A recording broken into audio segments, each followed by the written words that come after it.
So we've looked at a few regular expressions and talked about how we can represent tokens in a programming language as regular expressions. But that still leaves us with the step of implementing code for each one of those regular expressions to find all the tokens we're looking for. As I said at the end of the last video, we're not going to write that C code by hand. Instead, we're going to use a tool to generate that code for us. Right. One of the classic tools for this is called Lex, and it's been updated in the last decade into a new tool that works a little better with more capabilities called Flex. And Flex and Lex automate the development of these scanners. And the way they work is they take an input file that specifies all the tokens, and then it automatically generates a C or C++ file that implements the scanner for us, so that we don't have to do that on our own. Here's an example of what a Flex input file looks like. It's a C file. I'm sorry, it's not a C file, it's a text file.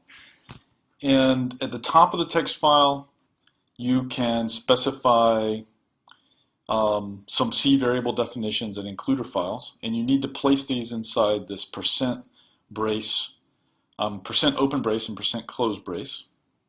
And everything in this region will just get copied into the C file it creates.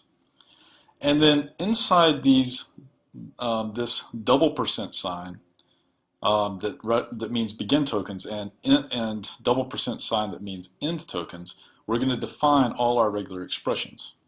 So for example, I'm specifying that \n, which recognizes a new line character, is one of the tokens I'm looking for. And I don't just want to just recognize one of them, I want to recognize one or more new line characters in a row. Another one of my tokens is a string that has one or more repeating characters in the range A to Z, all lowercase. And then in Flex, in the way it represents regular expressions, the period is a special symbol that means match anything. And so if we just want to match any other character, we can do that with the period operator. Okay, so these are the tokens that we're asking Flex to identify for us, and it will generate code to match these tokens.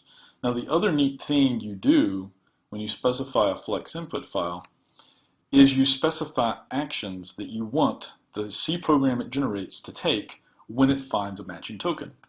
So in this case, I've specified the action that when I match a new line, one or more new lines, I'll print the word new line to the screen.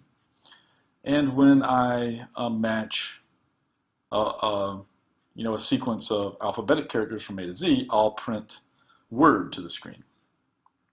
Okay, and if I match anything else, then I'll do nothing. I just have a semicolon here, which means nothing happens. All right, now after the 2% signs, we could add more C code to take other actions. So let's take a look at how this works. I already have this code implemented for you in my ECE 566 projects GitHub repository. So what you can do is take this git command. If you already have a VCL checkout, then you can run this in in some directory of yours on your VCL checkout, or if you have a Mac or some Linux system, this command should just work.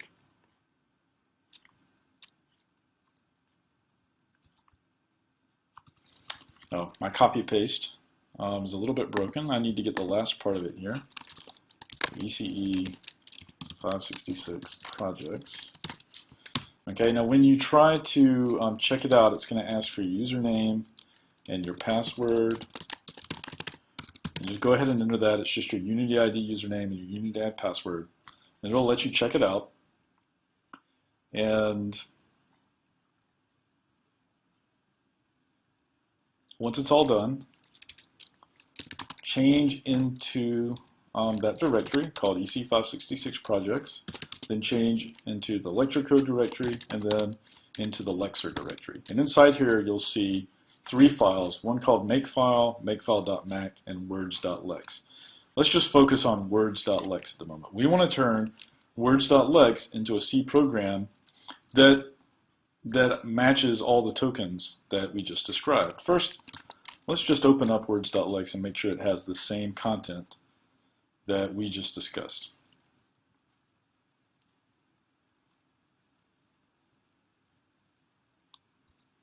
Okay, so what we see in here is our pound include for standard AO.H. That way, when we call print line, everything knows what to do. I'm going to move the first regular expression, which says to match anything, to the end to match the one on my slide. Then we have match a new line character, one or more, and we'll print new line. And then if we match something from A to Z, we'll print word. Okay, so then what we do to turn this into C code is that we execute this command, the flex command, asking it to create a C file from words.lex. Okay, and now we can open up this words.c file and take a look at it. And what we're going to see is that there's a whole lot of code in here doing a lot of stuff. It's all C code. And really, if we tried to understand it, we probably eventually could. But the great thing is we don't have to understand it because the flex tool should have taken care of implementing all those rules for us. Okay, and now all we need to do is the second step, which is to compile this C code into an executable.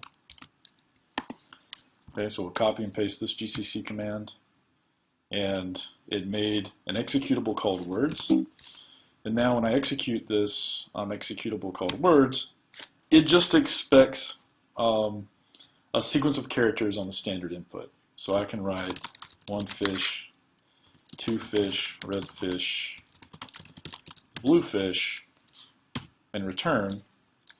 And you'll see that it identified a bunch of words. One is a word, then fish is a word, then 2 is a word, then fish is a word, and so on. And it's because each of these words matches the pattern A to Z plus, which I asked it to match. You'll also notice that it didn't do anything with the spaces. The spaces got ignored because the spaces only match the dot regular expression. And for the dot regular expression, I said do nothing. And so, in fact, it did nothing. But one thing you might have caught on to is that nothing happened until I pressed enter. And in fact, I can keep pressing enter, and I'm not seeing anything happen. So let's write another word. I'll write 1 again. Okay, now after I entered 1 and pressed return again, you'll see that it finally said there was a new line. And the reason it took so long is because that /n plus kept wanting to match the next new line. Every time I hit return, that rule kept matching. And it wasn't until I entered a different character, an O in this case for the word 1, that the scanner realized I had started to enter a new word and that it was no longer in the /n rule anymore. And so when it realized that rule was done and there was nothing else to do, that's when it executed the action for the rule. Okay, and of course it also matched the one word again, and so it printed out word and 1.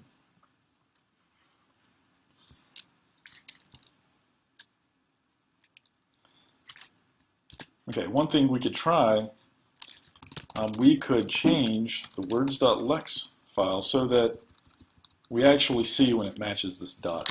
So let's do that. We'll print out matched the dot.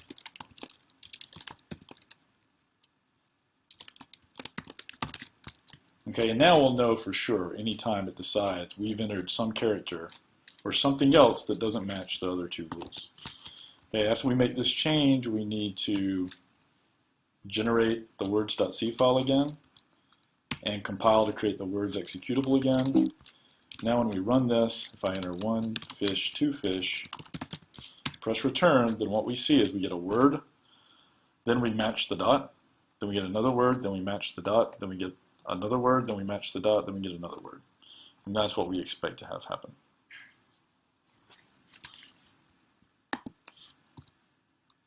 Okay, let's consider a more complicated grammar. Let's say we want, a more complicated scanner. Let's say we want a scanner that matches the keyword int, the keyword for, an ID, an identifier, and the while keyword, and so that we can start building up the support we need for matching the elements of the C language. So let's go back into our scanner over here and modify it so that it can handle these various actions. All right, let me name it words.to.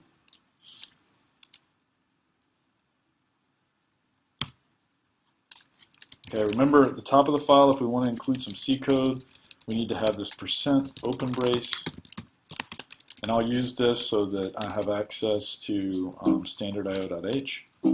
And then to begin specifying tokens, use the %%, and then we'll implement our first one. We just want to match the sequence int, and for that we'll print int. Then we want to match the sequence for, and for that one we'll print for. And we want to match any identifier.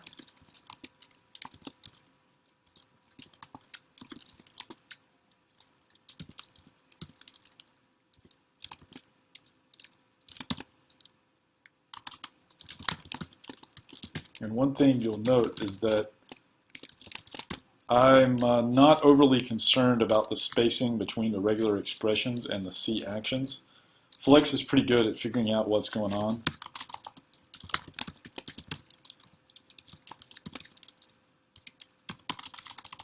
Okay, and finally we match this dot, and then we close off all of the patterns we want to detect with the %% to indicate there are no more. Okay, and we'll save this file. And then we repeat these same two commands we had before. So we use flex command, we ask it to make a words2.c file from words2.lex. And interestingly, it gave me a warning immediately telling me that my rule on line 10 can't be matched. So let's take a look and see why that's happening. What am I doing on line 10? Well, I've specified that I want to match while. However, what you'll notice is that the previous rule that matches all C identifiers also matches the while rule. They're conflicting rules. And this is part of the way Flex works. If you have multiple rules that will match the same string, then the one that matches first is going to get used. And since while is a very specific string, but the rule to match an identifier is a very general string, it's going to get matched first, and while will never get matched. So if I want to make this work, I need to move while earlier. And Flex was generous enough and kind enough to let us know that there was that problem. Okay, now it generated the scanner for us just fine, and now we can generate the words2 program. And what I just did when I compiled, I forgot to include the library that contains some of the internal definitions for the scanner. So I got all these warning messages saying that it couldn't find something in the binary that it should find. So I need to add that -lfl flag telling it to link with the Flex library. And now everything's good. Okay, now we run words2. And I'll enter some variable names.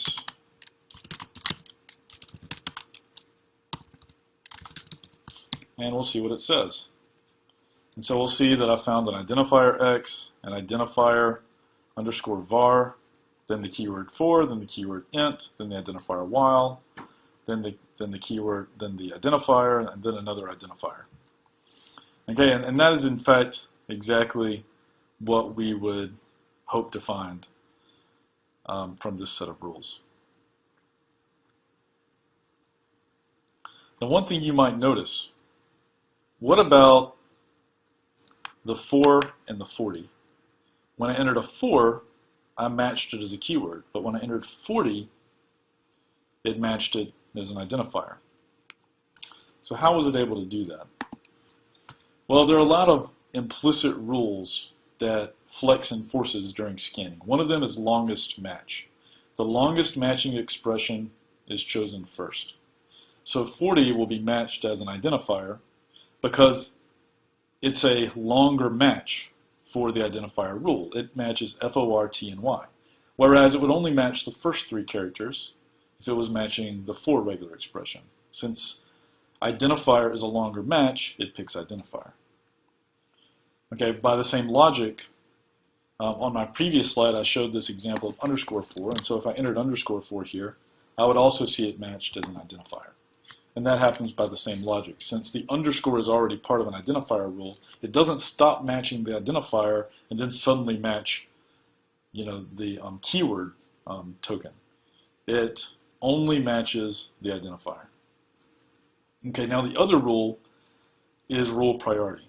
So when you have equivalent longest matches, the rule that comes first wins. And that's the reason it flagged the case of while earlier, but it's also the reason that when we enter for and then when we enter while, we actually correctly match them as identifiers.